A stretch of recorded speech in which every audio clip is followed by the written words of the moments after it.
ધાકધમકીથી આ કબૂલાત કરાવી હોય એવું પણ બની શકે, અને જો આવું હોય તો આ કબૂલાત છે તે કબૂલાત કહી જ ન શકાય કાયદાની દ્રષ્ટિએ. So order based upon the confessional statement which is not voluntary, which is under force or coercion has to be question set aside. તો પછી આ આખો અટકાયતનો નિર્ણય છે તે રદબાતલ થઈ શકે. કારણ કયું મહત્ત્વનું કારણ અહીંયા છોડી દેવામાં આવ્યું, લિવિંગ આઉટ રેલેવન્ટ કન્સિડરેશન, કે કબૂલાત સ્વૈચ્છિક હતી કે નહીં, whether the statement made before the custom authority before detaining the detenu was voluntary or not. This was the relevant consideration which was left out. તો આ હુકમને પણ અદાલતમાં પડકારી શકાય અને અદાલત યોગ્ય દાદ આપી શકે. બીજો કેસ છે અહીંયા Rampur distillery versus company law board. Company law board refused to give approval for the renewing of managing agency of a company, petitioner company, on the ground that Vivian Bose Commission severely criticized activity of one of the leading directors, Mr. Dalmia. એક વ્યક્તિ જે mister Dalmiya છે તેની પ્રવૃત્તિઓને અગાઉ કેટલાક વર્ષ અગાઉ વિવિયન બોઝ કમિશનને એની સખત ટીકા કરેલી. એટલે કંપની લો બોર્ડે અરજદાર કંપનીની મેનેજિંગ એજન્સી એનું રિન્યૂ કરવાની ના પાડી કે આ કારણસર તમને હવે મેનેજિંગ એજન્સી રિન્યૂ થઈ શકે નહીં. તો કંપની લો બોર્ડના આ નિર્ણયને પણ અદાલતમાં પડકારવામાં આવ્યો. તો અહીં બાકીના બધા કારણોની ચર્ચા કરતી વખતે અદાલતે શું કહ્યું? The court said that no doubt the past activity of the company is a relevant consideration. જે ભૂતકાળની પ્રવૃત્તિઓ કંપનીની છે તે ચોક્કસ પ્રસ્તુત કારણ કહી શકાય. But the subsequent conduct of the company is also a relevant consideration which was left out here. એટલે કે આ વિવિયન બોઝ કમિશને ક્રિટિસાઇઝ કરી પ્રવૃત્તિઓ કંપનીની, એના એક ડિરેક્ટરની, પણ ત્યાર પછીની કંપનીની પ્રવૃત્તિઓ તમે ધ્યાનમાં લીધી નથી. So Supreme Court what it said, past conduct of the directors no doubt a relevant consideration, but company law board ought to have considered the present activity of the directors as well. જે વર્તમાન પ્રવૃત્તિઓ છે તે ત્યાર પછીની એમાં ઘણો સુધારો હોય તો આ કારણ છે એ પ્રસ્તુત કારણ છે જેની અદાલત કંપની લો બોર્ડ દ્વારા એજન્સી રિન્યૂ કરવાના નિર્ણય લેતી વખતે ગણતરીમાં લેવામાં નથી આવ્યું. આ પ્રસ્તુત કારણ છે એની અવગણના કરી છે. માટે આ હુકમ રદબાતલ ઠરાવવા માટે સુપ્રીમ કોર્ટે આદેશ આપ્યો. તો જે ખરેખર અપ્રસ્તુત કારણો પર આધારિત નિર્ણય હશે એ તો રદબાતલ થશે જ, પણ જે પ્રસ્તુત કારણોની અવગણના કરી છે તો આવા નિર્ણયને પણ અદાલતમાં પડકારી શકાય છે. અહીંયા પણ સામાન્ય ટાઇટલ નિયમ ભલે રહ્યું કે વિવેકાધીન સત્તાનું ન્યાયિક પુનરાવલોકન શક્ય નથી, judicial review of administrative discretion generally not permissible, પણ જો આ બેમાંથી કોઈ પણ કારણ હશે તો અદાલત એમ કહી શકશે કે અહીંયા પ્રસ્તુત કારણોની અવહેલના કે અવગણના અથવા તો ઓર્ડર આખો અપ્રસ્તુત કારણ પર આધારિત છે તો તેને પડકારી શકાય. મિત્રો, આ બંને આપણે જોયા, પ્રસ્તુત કારણની અવગણના અથવા તો અપ્રસ્તુત કારણો. પણ એવું બને કે if the order is based upon mixed consideration, certain reasons are relevant reasons, certain reasons are irrelevant reasons, તો શું કરવું આપણે? કોઈ પણ એવો હુકમ હોય વહીવટી અધિકારીએ વિવેકાધીન સત્તા અન્વયે લીધો, કાયદાએ વિવેકાધીન સત્તા તેને આપી, પણ આ સત્તા અન્વયે લેવાયેલા નિર્ણયમાં અમુક કારણો એ બહુ જ સાચા જેન્યુઇન પ્રસ્તુત કારણો છે, અમુક કારણો સાવ વાહિયાત છે જેને ઓર્ડર સાથે કોઈ લેવા દેવા નથી. તો અહીંયા આગળ જો આવો નિર્ણય order based upon mixed consideration અદાલતમાં પડકારવામાં આવે, if such order is being challenged before the court, then what the court should do? Whether to dismiss the case on the ground that at least certain considerations are relevant considerations, or whether it should approve the decision by saying that at least certain grounds are relevant, or dismiss the petition કે અમુક કારણો તો સાચા છે અથવા અમુક કારણો તો ખોટા છે. આવા ખોટા કારણ પર આધારિત નિર્ણય ન હોઈ શકે, આખો નિર્ણય જ રદબાતલ ઠરાવો. શું કરવું વહીવટી અધિકારીના નિર્ણયને? અનુમોદન આપવું અથવા તો તેને રદબાતલ કરવો? અદાલત સામે આ પ્રશ્ન આવે ત્યારે શું કરાય? તો ત્યારે શું કરવું જોઈએ કે court will definitely go in to the nature of the case, whether the case wherein the authority has decided or made a decision is based upon subjective satisfaction of the authority or order is based upon objective taste.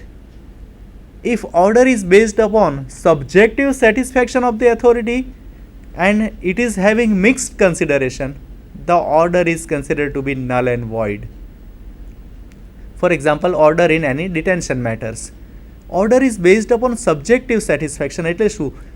જો હુકમ વહીવટી અધિકારીના આત્મસંતોષ ઉપર આધારિત હોય, તેણે પોતે જ નક્કી કરવાનું હોય કે આ નિર્ણય છે તે રદબાતલ ઠરાવ કે નહીં, અને એણે આ નિર્ણય આપતી વખતે કારણો આપ્યા છે, એમાંથી અમુક કારણો સાચા છે, અમુક કારણો ખોટા છે, તો આખો હુકમ અદાલત એનું ન્યાયિક પુનરાવલોકન કરીને રદબાતલ ઠરાવી શકે.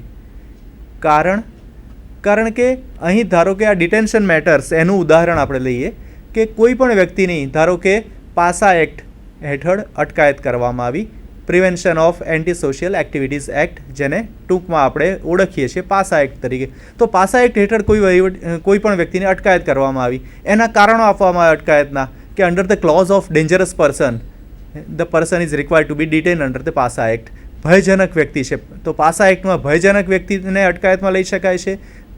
If a person is habitual bootlegger, એટલે કે દારૂની હેરફેરના ધંધા સાથે સતત રીતે સંકળાયેલો છે તો તેને પણ અટકાયતમાં લઈ શકાય છે. Third category is if he is habitual land grabber, જમીન હડપનાર વ્યક્તિ. તો આ 3 કેટેગરીમાં પાસા એક્ટ હેઠળ અટકાયતમાં લઈ શકાય છે. તો અહીંયા આગળ જો કોઈ વ્યક્તિને અટકાયતમાં લીધો પાસા એક્ટ હેઠળ, એના 6 કારણો આપ્યા કે 5 કારણો આપ્યા, આ 5 કારણોમાંથી 4 કારણો સાચા જેન્યુઇન છે, પણ માત્ર એક જ કારણ એ ખરાબ છે કે ખોટું છે, કે જે કારણ વાહિયાત છે, એને પાસા એક્ટ હેઠળ અટકાયતમાં લીધેલા હોય તેને જસ્ટિફાય કરી શકે તેવું નથી. તો પછી માત્ર આ એક કારણ ખોટું છે એ જ બાબતને ધ્યાનમાં લઈ અનુલક્ષીને આખો અટકાયતનો હુકમ રદબાતલ થઈ શકે. શા માટે?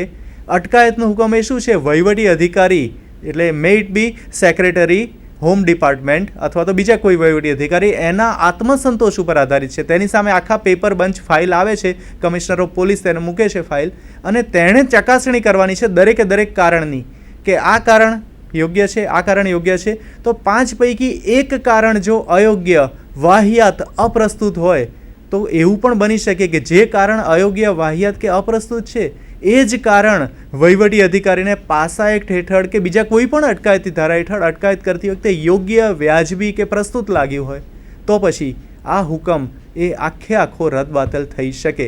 એટલે જે કોઈ ડિટેન્શન મેટર્સ હોય, અટકાયતી ધારાની મેટર્સ, એમાં ભલે મિક્સ કન્સિડરેશન ઉપર આધારિત નિર્ણય હોય, અમુક કારણ સાચા અને અમુક કારણ ખોટા, પણ વહીવટી અધિકારીના આત્મસંતોષ પર આધારિત નિર્ણય હોય. If order is based upon the subjective satisfaction of the authority having mix consideration, order is null and void. Case આપણે જોઈએ, Dwarkadas versus state of Jammu and Kashmir. અટકાયતી ધારા હેઠળ અટકાયત કરવામાં આવેલી, બંને કારણો મિશ્ર કારણ પર આધારિત નિર્ણય. તો અહીંયા આ નિર્ણય મિશ્ર કારણ પર આધારિત છે, તે કારણસર રદબાતલ ઠરાવવામાં આવ્યો. હવે બીજી કેટેગરી આવે છે, may order be based upon mix consideration, but if it is upon objective facts, it may not at all be on the subjective satisfaction of the authority, but instead of that it is based upon purely objective facts. Then out of several reasons, if a single reason is relevant, genuine or found to be correct, then based upon the sole reason, order can be upheld and no interference is required by the court. જો વહીવટી અધિકારીનો નિર્ણય મિશ્ર કારણ પર આધારિત હોય, અમુક કારણો વાહિયાત હોય, અમુક કારણો સાચા પ્રસ્તુત હોય, તો એવા સંજોગોમાં જો આખો હુકમ એ બાહ્ય હકીકતો ઉપર આધારિત હોય તો માત્ર એક જ કારણ સાચું હોય, નિર્ણયને વચ્ચે હસ્તક્ષેપ થઈ શકે નહીં અને એ સાચા કારણસર નિર્ણયને યથાર્થ ઠરાવી શકાય, અદાલત વચ્ચે પડે નહીં અને અદાલત એમ કહે કે આ વહીવટી અધિકારીએ જે નિર્ણય લીધો છે તે યથાવત રાખવો. તો બાહ્ય હકીકત પર આધારિત નિર્ણય એટલે કેવા નિર્ણયો? Which orders are said to be orders based upon objective facts.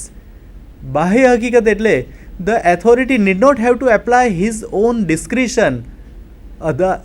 જે કોઈ વહીવટી અધિકારી હોય તેણે પોતે પોતાની વિવેક બુદ્ધિ વાપરવાની નથી, પણ જે પુરાવા છે પુરાવા પર આધારિત નિર્ણય છે તે લેવાનો છે. ઉદાહરણ તરીકે કોઈ વ્યક્તિને નોકરીમાંથી કાઢી મૂક્યો on the ground that unauthorise absence, જે ગેરકાયદેસર રીતે ગેરહાજરી છે તેની અગાઉથી પૂર્વ મંજૂરી નથી, તો હાજર હતો કે નહીં વ્યક્તિ નોકરીમાંથી, તેમાં વહીવટી અધિકારીએ પોતે પોતાને આત્મસંતોષ પર આધારિત નિર્ણય નથી લેવાનો. એ તો મસ્ટર હોય, મસ્ટરમાં સહી કરી હશે તો અધિકારી એમ કહી શકશે કે આ વ્યક્તિ નોકરીમાં હાજર હતો. મસ્ટરમાં સહી નહીં હોય, પૂર્વ મંજૂરી લીધેલાનો કોઈ કાગળ નહીં હોય, તો તેણે પુરાવા ઉપર જ આધારિત નિર્ણય લેવાનો છે. તો જે કોઈ નિર્ણયો પુરાવા ઉપર આધારિત નિર્ણયો હોય એ બધા નિર્ણયોને કેવા કહેવાશે? બાહ્ય હકીકત પર આધારિત નિર્ણય. When order is purely based upon the evidences which are brought before the authority, they are said to be orders based on objective facts. બાહ્ય હકીકત પર આધારિત નિર્ણય. તો આવા નિર્ણયો મિશ્ર કારણ પર આધારિત હોય, માત્ર એક કારણ સાચું હોય તો નિર્ણય એ યથાર્થ ઠેરવી શકાય. ઉદાહરણ તરીકે જોઈએ, સરસ કેસ છે state of Maharashtra versus Babulal Takmore. Here municipality was superseded by the government on two grounds. One was extraneous but the other ground was upheld by the court. એક કારણ સાચું હતું મ્યુનિસિપાલિટીને સુપરસીડ કરવાનું અને એક કારણ અપ્રસ્તુત હતું. તો માત્ર જે કારણ વ્યાજબી હતું એ કારણસર જ અદાલતે આ મ્યુનિસિપાલિટીને સુપરસીડ કરવાનો નિર્ણય છે તેમાં હસ્તક્ષેપ કરવાનું યોગ્ય ન ઠરાવ્યું અને જે કોઈ નિર્ણય હતો સુપરસીડ કરવાનો સરકારશ્રીનો તેને બહાલી આપી. કારણ બાહ્ય હકીકત પર આધારિત નિર્ણય હતો, એટલે the order was based upon objective facts. તો એમાં એક કારણ સાચું હોય તો પણ તે પૂરતું છે. બીજો કેસ આપણે જોઈએ અહીંયા જ, Pyarelal Sharma versus J&K industries limited. Termination of the person based upon two grounds. First is unauthorised absence from duty and second is taking part in active politics. ગેરકાયદેસર રીતે ફરજમાંથી ગેરહાજરી, એ પહેલું કારણ આપ્યું નોકરીમાંથી દૂર કરવાનું અરજદારને. બીજું કારણ આપ્યું taking part in active politics, સક્રિય રીતે રાજકારણમાં ભાગ લેવો. So obviously the second reason appears to be irrelevant reasons, but solely based upon the first reason the termination order can be justified because order is based upon objective facts, not subjective satisfaction. અહીંયા અધિકારીના આત્મસંતોષ પર આધારિત નિર્ણય જ નથી. Order કેવી રીતનો છે? આ બાહ્ય કારણો પર આધારિત. જે રીતે મેં અગાઉ કહ્યું કે unauthorized absence, it can be purely ascertained whether the absence is unauthorized or not based upon the facts or the reasons.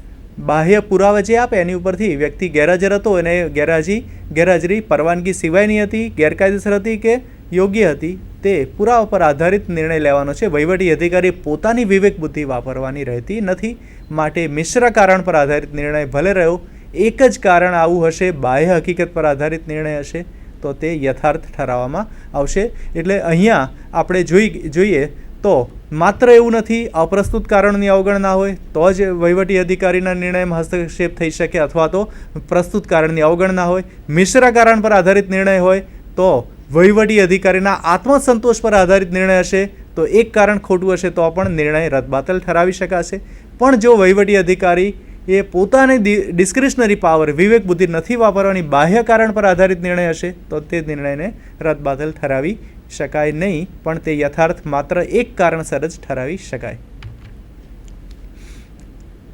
ત્યાર પછીનો છે ground મેલાફાઇડે. મેલાફાઇડે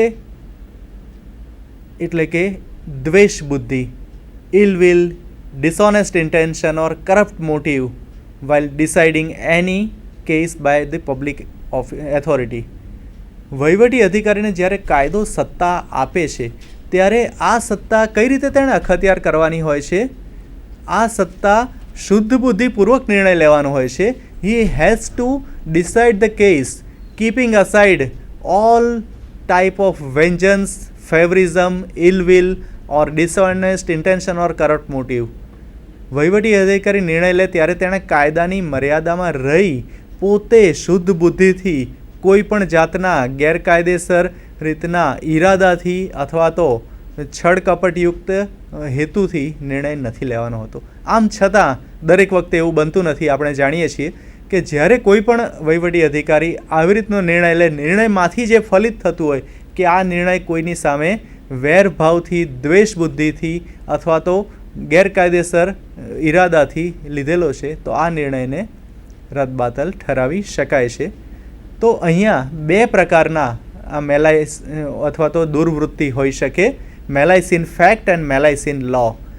comparatively malice in fact is easy to be proved. સામાન્ય રીતે entirely malafide can be very difficult to prove before the court. દ્વેષ બુદ્ધિ અદાલતમાં prove કરવી એ સામાન્ય રીતે જ અઘરી પડે છે, કારણ કે કાયદો એમ માની લે છે, અદાલત પણ એમ માની લે છે કે when any public officer is empowered by law or statute to decide any dispute, he is deciding it with all his bona fide intention. તે શુદ્ધ બુદ્ધિથી જ નિર્ણય લે છે, એવું કાયદો માની જ લે છે. પણ આમ છતાં પણ જો તમારે એવું આક્ષેપ કરવો હોય, આરોપ લગાવવો હોય કે વહીવટી અધિકારીએ આ દ્વેષબુદ્ધિપૂર્વક નિર્ણય લીધો છે, તો તે પુરવાર કરવું પડે અને હંમેશા આ પુરવાર કરવું અઘરું હોય છે. સામાન્ય રીતે હકીકતની દ્વેષબુદ્ધિ હોય એ પુરવાર કરવી સહેલી, પણ મેલાઇસ ઇન લો હંમેશા અઘરી પડે છે. તો હકીકતની દ્વેષબુદ્ધિ કે મેલાઇસ ઇન ફેક્ટ એનો આપણે કેસ જોઈએ તો Pratapsingh versus state of Punjab. This is a case of civil surgeon at the verge of retirement. He wanted to proceed on leave. તેણે એમ થયું કે થોડા જ નોકરીના વર્ષો બાકી છે તો થોડી રજા ભોગવી લઉં હું. તે લીવ માટે તેણે રજા માટેની અરજી કરી. Leave was earlier sanction and later on then revoked at the vengeance of chief minister and subsequently the petitioner went on leave on the ground that earlier it was sanctioned and how you can reject it or revoke it. So as a resultant effect his office his service was considered to be broken અને અનએથોરાઇઝડ absence ગણવામાં આવી. તેને suspend કરવામાં આવ્યો અને departmental ઇન્ક્વાયરીથી તેને નોકરીમાંથી દૂર કરવામાં આવ્યો.